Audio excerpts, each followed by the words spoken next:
Yo, what's up guys? MG Chinos tayo guys. So, ngayon na ako nagpakita ng itsura. So guys, bagong gupit tayo. Ayan, oh. Dahil sa bagong gupit tayo guys, parang may kamukha tayong nag-YouTube din na mahilig din sa isda. Yung nagsasabi ng what's up mga kahasa? Parang nakahawigan na natin yun guys ah.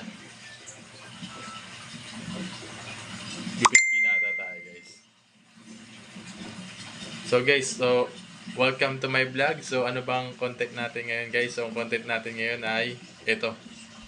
So ayan ang content natin ngayon guys. I-reset natin to kasi kailangan na nating bawasan yung grooming tank natin. Masyado ng crowded doon. So i-reset natin ito. Ilalagay natin yung iba rito.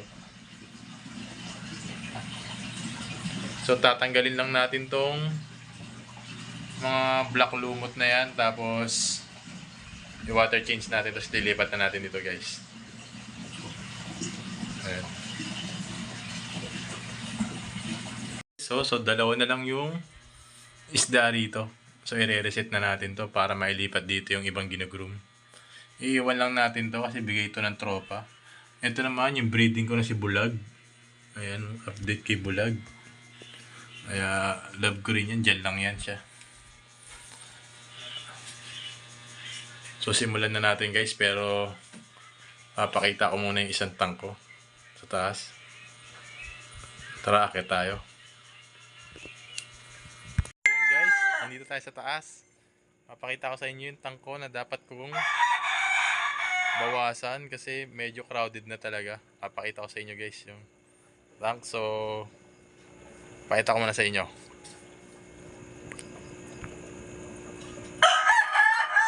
Ayan guys, ito. Babawasan natin to guys. So, di ko alam kung baka iwan lang natin tong ito. Ito. Ayan. Baka tatlo lang iwan natin. Or sige, iwan na rin natin tong isa kasi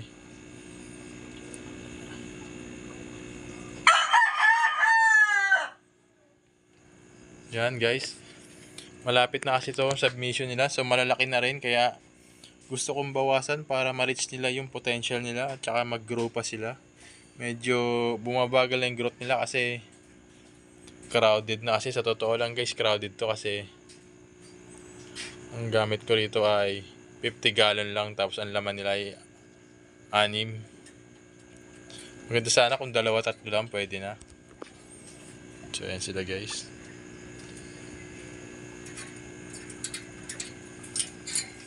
Yan, lalaki na yan guys, kaya kailangan na natin bawasan. So guys, simulan na natin to. I-reset na natin yung tank sa baba.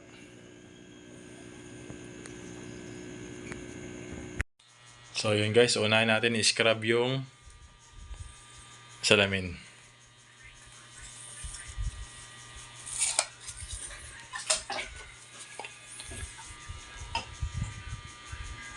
Yan, scrub natin guys. So madali lang naman mag-scrub.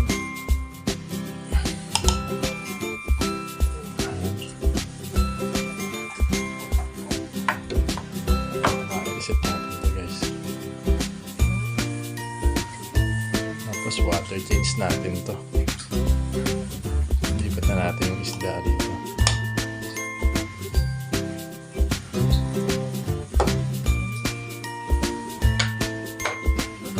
Lalapag ko lang tong camera para makagalaw ko na maayos. So ayun guys, nilapag ko muna yung camera. Nahirapan ako yan. I-scrub natin mabuti para ma-reset na natin to guys. So ayan, tumitingin pa ako sa camera. Kala mo pogi. Ayan, ni-scrub ko lang yan. Ayan. Masyado ng crowded yung grooming tank natin, kailangan natin magbawas dun. Lalagay natin dito pansamantala. Ayan, nililinis ko maigi para talagang matanggal yung mga algae sa salamin. Ayan. Ayan, natatak tayo tayo sa salamin. So yun na, tatanggalin na natin tong mga brown algae na yan. Or black. Gusto natin green lang. So paano ba yan? Ganyan na natin. Kusinin natin to guys.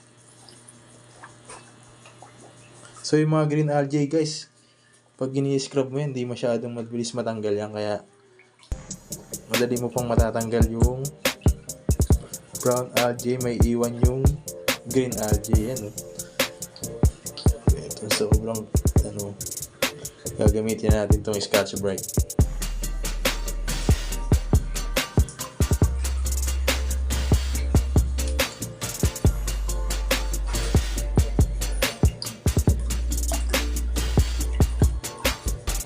So guys, nahihirapan ako kumilos. Lalapag ko lang muna itong camera natin para mabilis tayo gumalaw.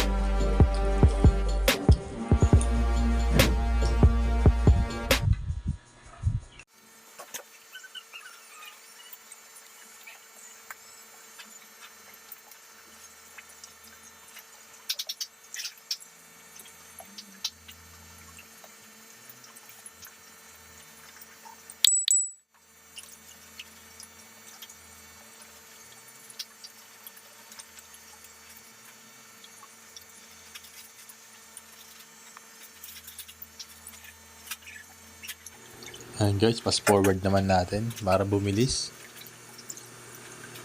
Ayan. Matagal kasi kung iintayin natin puro ganyan ang ginagawa ko. Naglilinis lang ako ng sahig ng tank.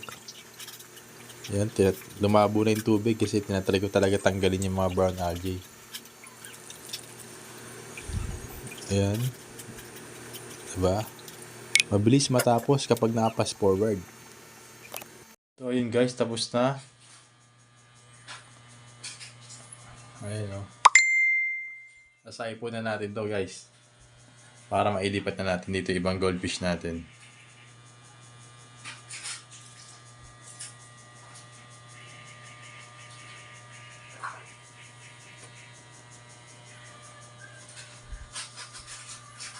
Mahaba-habang saipunan na naman to guys.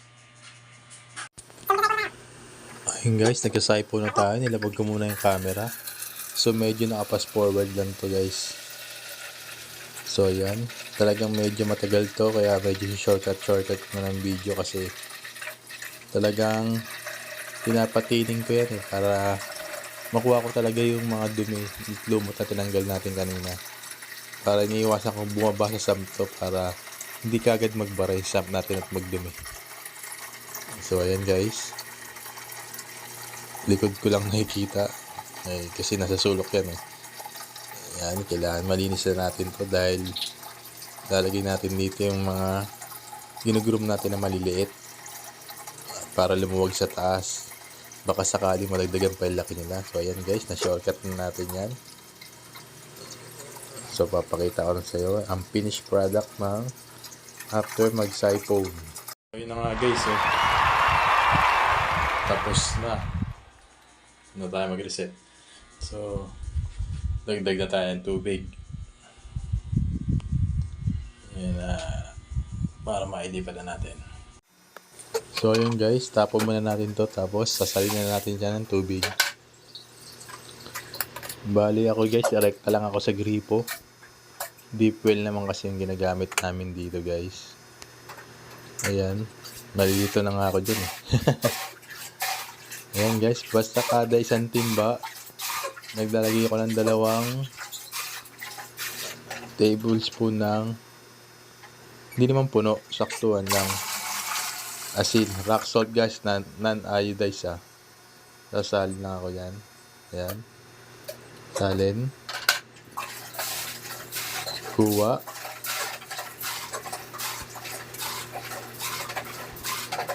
tapos isasalin natin ulit.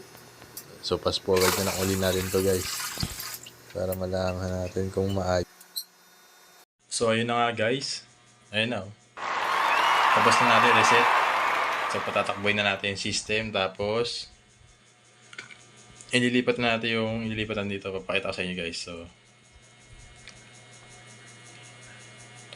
namin uli guys.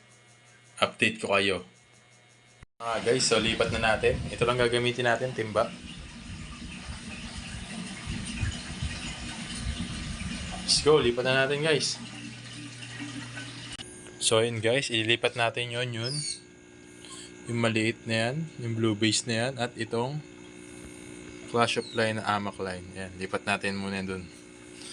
Para mabigyan natin ng konting space to, malalaki, mag-growth pa. 1 month lang to guys, finals na, kaya kailangan natin ayusin. Tara, lipat natin. So paano maglipat? Kuha lang tayo ng tubig. Lagay natin dito. Isa pa.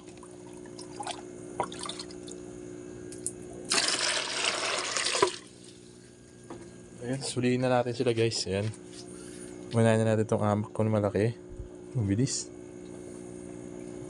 Suliin natin yan. Hindi pwedeng hindi. Ito na lang. Ayan. Lagay natin dito yan. Tsaka ito. Ang Clash of line na AMAC line. Huli ka na. Para hindi siya nag-i-enhancer. Namumula siya pag nandito na-i-enhance siya. So ayun guys. So ilipat na natin ito sa baba. So ilipat natin guys. Irerekta ko na lang ito. Pero hindi naman ang temperature nila. Rekta yan dyan. Rekta na rin to. Yan. So ayun guys. So dyan na muna sila ngayon. Para lumuwag din sa taas.